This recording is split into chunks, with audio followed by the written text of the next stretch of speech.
and I've been sort of thinking about what new things I can do on Patreon, and I have a lot of new ideas, but I wanted to start by saying, if there's something that you are looking for, something that you need, then write to me on Patreon. You know, you can write to me directly, or I think there's sort of a little community section. I'm still kind of learning how it works, so yeah, write to me and let me know, what do you want more of. Today I thought we could do some like random phrase stuff, because I know these are really popular. A lot of you comment on my videos on YouTube when I make this kind of video that you find it useful. So let's just get right into it. I know if you're not here right now and you're watching a bit later, it doesn't matter. Leave a comment below. Tell me if you know these phrases, or if you know any other good random phrases. And then a little bit later, we're going to talk about something else. So let's get into it. Phrase number 1. At tage sig sammen. At tage sig sammen. To take yourself together. Literally translated, it means get yourself together. And if you haven't heard it in English, it's kind of when you're telling somebody that they need to, you know, pull their act together. I guess it's another sort of idiom. Might not make sense. If you're an English speaker, it will. If not, it's kind of like when somebody... Wow, I never tried to explain this before. Du skal tage dig sammen. Maybe you have some problems. Maybe you have some issues. Maybe you are not doing things that you need to do, that you should be doing. So for that reason, you need to get yourself together. Du skal tage dig sammen. Du skal tage dig sammen. I often say it when I've been procrastinating and I know that I should be doing something that I'm not doing. And I might say, jeg skal tage mig sammen. Jeg skal virkelig tage mig sammen og få det gjort. Right? So you can later, or right now if you're watching this video later, check the comment section where I will write these expressions and examples. So yeah, tag dig sammen. Du skal tage dig sammen, mand. Hvad laver du? Tag dig bare sammen. I love this expression. The next one is at kigge på noget. At kigge på noget. To look at something, of course. It's very literal. Can be, jeg kigger på noget på min telefon. I'm looking at something on my phone, right? But I'm thinking in a more, almost abstract way, but not really. Maybe a situation that you need to take a look at, you know, in the way that you've got to study it a bit, go into more detail, and find a solution to something. Så skal du kigge lidt på det. Du skal kigge på det. So, yeah, you might be at work, for example. It's a good example where you have something in your team you need to look at, and you take it, whatever it is, the file, the book. Jeg kigger på det. You might say, jeg kigger på det. So of course you are going to look at it, but it's sort of broader than just looking at the thing in front of you. It means sort of, I'm going to go into detail, do some research and try to find some solutions. Jeg kigger på det. Jeg skal nok kigge på det. Det skal vi kigge på. Like, there's a million ways it's used, but you get what I mean, right? Next one is, det skal nok gå. Det skal nok gå. Det skal nok gå. I think of in English where you say like, it's gonna be alright. It's gonna be alright. Yeah, I think that's the best translation. So again, it's used in so many contexts, you know, and it's often used to comfort your friend. Maybe they're in a situation where they're having a hard time and you just want to reassure them that it's gonna be okay. Then you would say, det skal nok gå. Det skal nok gå. Or you can just say present tense, det går. Det går. Det går nok is also something you will hear a lot. Det går nok. You know, it'll be alright. It'll work itself out. And another way of saying that is like, it will bottle itself. It will put itself into the bottle. Hvilket hedder, det flasker sig. You can combine the two and say, det skal nok flaske sig. Det skal nok flaske sig. Don't worry. Be happy. Det skal nok flaske sig. Cool, few left. Next one is, Skynd dig. Skynd dig. Or skynd dig means hurry up. So not much to talk about here, it just means hurry up. And I thought it was interesting because you of course tell someone else to hurry up, or if you need to hurry up, it's a reflexive verb, so you hurry yourself up. Jeg skal skynde mig. Oh shit, jeg har ikke så meget tid. Jeg skal skynde mig. But in giving you this example, I was reminded of when you are busy, which is called to have travlt in Danish. Jeg har travlt. So in Danish, you have busy rather than you are busy. But the interesting thing about this expression is it has a nuance and two sort of uses where you can be very busy at work, right? Jeg har travlt på arbejde.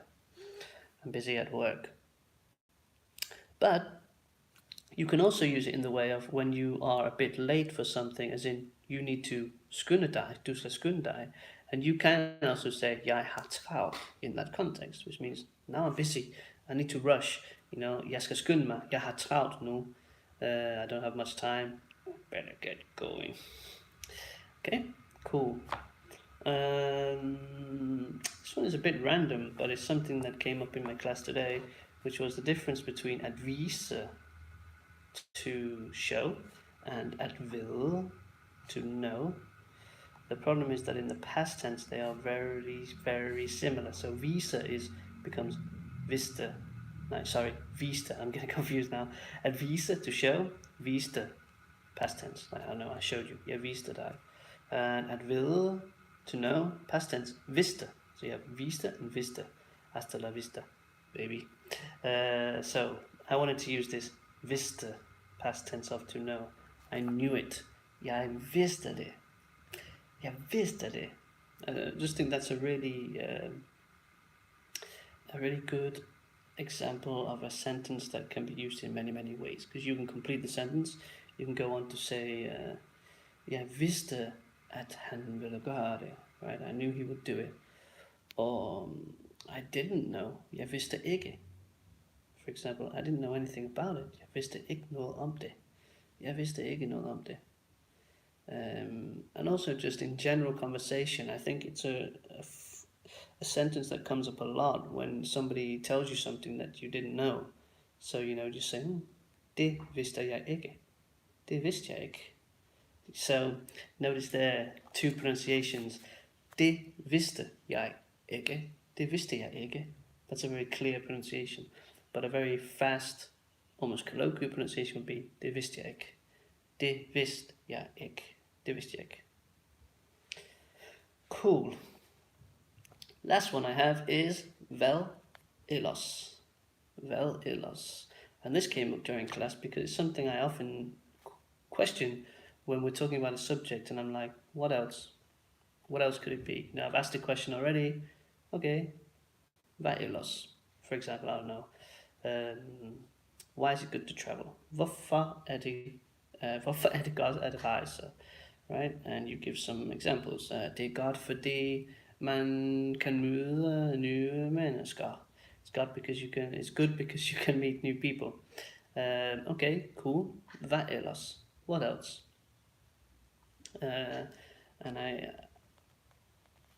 I sort of thought this was interesting because of Spanish, because it's something that people say a lot in supermarkets. When they say like anything else, they say ¿qué más?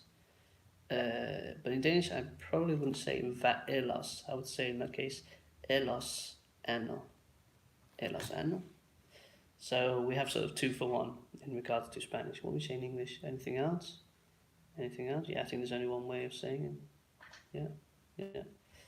Cool. So that was my random phrases. Quick recap. At tage sig sammen, to pull yourself together, get your act together, do something that needs to be done because you've been procrastinating, or you're an emotional wreck and you need to pick yourself up. At kigge på noget, take a look at something, literally, or sort of more broader sense of look at a situation or a concept or an idea and try to reach some conclusions. Det skal nok gå. It'll work out. It'll be alright. Don't worry, be happy. Det går nok. Skynd dig. Hurry up. Skynd dig. Du skal skynde dig, og jeg skal skynde mig. Fordi vi har alle sammen travlt, which is the next one, at have travlt, to be busy. Remember, it can also mean that you are in a rush. Jeg har travlt nu, fuck, jeg har kun 5 minutter. Go, go, go, go. Then we had vise and ville and viste and viste. Hasta la vista. I confuse myself with these ones, they're so similar. Jeg vidste ikke. Og jeg vidste det. Jeg vidste det ikke. Og start with det instead and say, det vidste jeg ikke. Det vidste jeg ikke. The last one was hvad ellers. Hvad ellers? What else could it be? What other ideas do we have? Hvad ellers? And ellers andet. In the supermarket, for example. What else? Anything else you need? Ellers andet. Cool. So that ends this section on random phrases. The next thing I wanted to talk about was the TV series Rita. I know that a lot of us have seen the TV series Rita.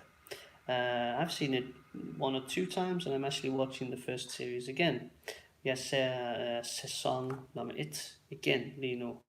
Og det gik op for mig, hvor komplekst, eller hvor kompleks en person Rita egentlig er. So that was a really good expression also. Det gik op for mig. That's how I say, I realized, det gik op for mig, that she's a really complex character. En kompleks karakter eller personlighed. Her kommer min hund. Hej Jack, hvad vil du? Så jeg tænkte, jeg kunne spørge jer, for det første, hvad synes I om Rita og hendes personlighed?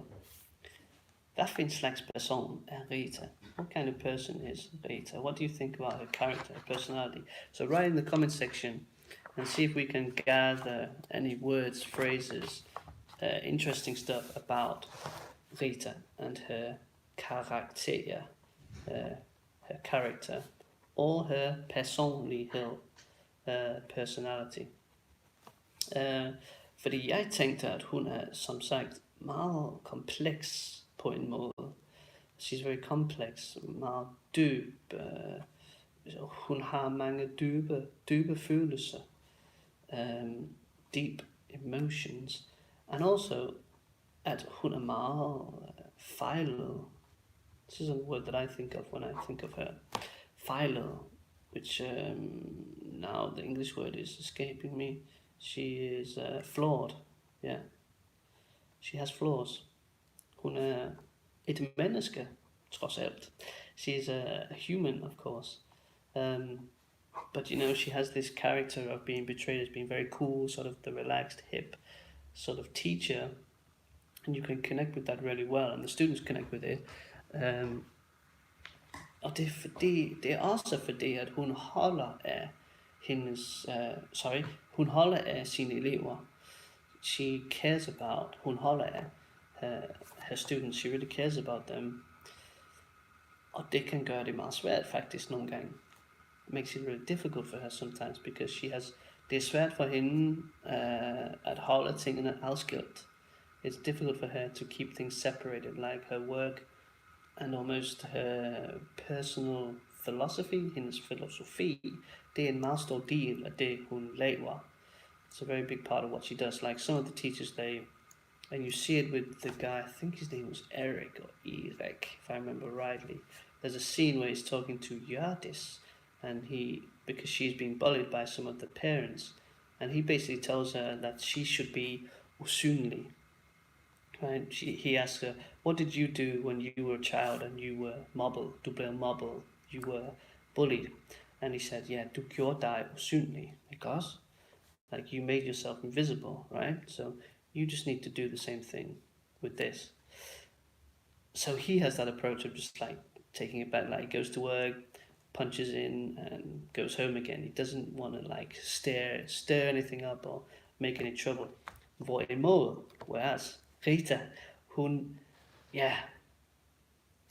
kan godt lide at komme ind i alle de forskellige følelser, og hun forsøger altid at gøre det rigtige. She always tries to do the right thing. Og retfærdighed er noget, jeg også tænker på, når jeg tænker på Rita. Retfærdighed, which is like, yeah, righteousness, I guess, when things are how they should be. Fair, you could also say. Yeah, fair and righteousness is two different things, but it's one word in Danish for two, so, but you could use both, right? So, yeah, retfærdighed. So I've written here, kompleks, dyb, fejlet, et menneske, usynlig, invisible, mobbet, bullied, retfærdighed, fairness. Hun er også lidt rebel, ikke? Hun kan ikke lide at gøre, hvad de andre gør. Altså hun vil altid gøre sin egen ting. She always wants to do her own thing, do it in her own way, go against the grain, as she will.